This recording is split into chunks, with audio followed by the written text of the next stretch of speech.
Hi guys, അപ്പോൾ നമുക്ക് ബീച്ചിൽ പോയിട്ട് വരാം. അപ്പോൾ ഗേസ്, ഇതാണ് ഞങ്ങൾ താമസിക്കുന്ന റൂം. അപ്പോൾ നമ്മൾ ബീച്ചിലേക്കുള്ള പുറപ്പാടിലാണ്. ഇവിടെ ഇപ്പോൾ ഏകദേശം ഒരു 6 മണിയായിട്ടുള്ളൂ. ഇതാണ് ഇവിടുത്തെ ഒരു രസമാണ് കാണാനൊക്കെ. നല്ല ലൈറ്റൊക്കെ നല്ലതാണ്, നല്ല രസമാണ്. ഇതുകൂടെ ഞങ്ങൾ നടക്കാറൊക്കെ എപ്പോഴും പോകാറുണ്ട്. ബാ ദേവേട്ടാ, നമുക്ക് പോവാം. ബാ ഏട്ടാ, നമ്മളെവിടാ പോകുന്നേ? നമ്മൾ അസർബൈജാൻ ബീച്ചിലേക്ക് പോവാണ്. ഖത്തറിലെ വൺ ഓഫ് ദ ബ്യൂട്ടിഫുൾ ബീച്ചാണ്. അവിടുത്തെ ഏറ്റവും വലിയ ഹൈലൈറ്റ് നമുക്ക് ഫ്രഷ് ഞണ്ട് കടലിൽ നിന്ന് പിടിച്ച് ഗ്രില്ല് ചെയ്യാം. ഓക്കെ ഗൈസ്, അപ്പോൾ ഇനി അവിടെ ചെന്നിട്ട് കാണാം.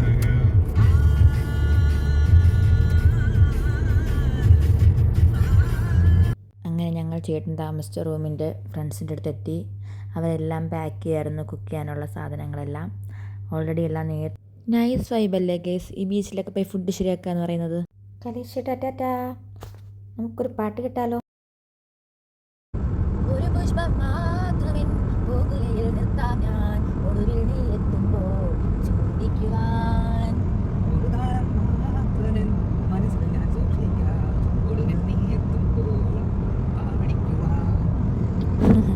സത്യം പറഞ്ഞാൽ എനിക്ക് ലോങ് ട്രിപ്പൊന്നും അധികം ഇഷ്ടമല്ലാത്ത ഒരാളാണ്.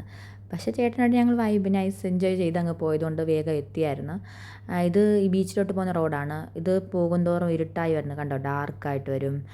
എനിക്ക് ഏകദേശം ഒരു തമിഴ്നാട് ടച്ചാണ് എനിക്ക് തോന്നി. അപ്പുറം ഇപ്പുറം ഒരു മരുഭൂമിയുടെ ഇടയ്ക്ക് ഒരു ബീച്ച് പോലാണ്. നമ്മുടെ ഖത്തറിൻ്റെ അങ്ങ് അറ്റമുള്ളൊരു സ്ഥലമാണിത്. നോക്കൂ ഗൈസ്, നോക്കൂ, ഇരുട്ടത്തൊരു ബീച്ച് വൈബ്.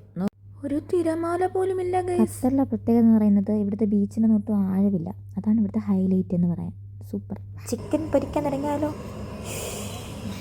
അങ്ങനെ നമ്മുടെ ചേട്ടന്മാർ ഫുഡിനുള്ള പ്രിപ്പറേഷനൊക്കെ തുടങ്ങി. ഒരു വശത്ത് ചേട്ടന്മാർ മീൻ പിടിക്കാൻ തുടങ്ങി. ഇവർ എല്ലാ വീക്കെൻഡിലും വരാറുള്ളതാണ്. ഇവിടെ ഞണ്ടും മീനും ഒക്കെ ഹൈലൈറ്റ് എപ്പോഴും കിട്ടും. കണ്ട ഒട്ടും ആഴമില്ലാത്ത നമുക്ക് നേരിട്ട് കാണാൻ പറ്റും.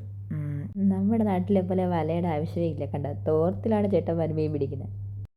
ഓരോ കോഴികൾ വിന്തൊഴിയുകയാണ് കേസ് ഈ ബീച്ചിന് ചുറ്റും. ഇഷ്ടംപോലെ ഗ്രില്ലുകൾ. ബട്ട് ഇതൊരു വൈബല്ലേ. അങ്ങനെ ആ ടൈമിൽ ഞങ്ങൾ കടൽ വിസിറ്റ് ചെയ്യാൻ ഇറങ്ങി. കുറേ ദൂരം നടന്ന് കുറേ കോപ്രായങ്ങൾ കാട്ടിക്കൂട്ടി അങ്ങനെ വൈബടിച്ച് നടന്നു. അവിടെ ഫുഡ് റെഡി ആവുമ്പോഴേക്കും ചെന്നാൽ മതിയല്ലോ. ചേട്ടാ എന്നേ ബാ നമുക്ക് ഫുഡ് കഴിക്കാം.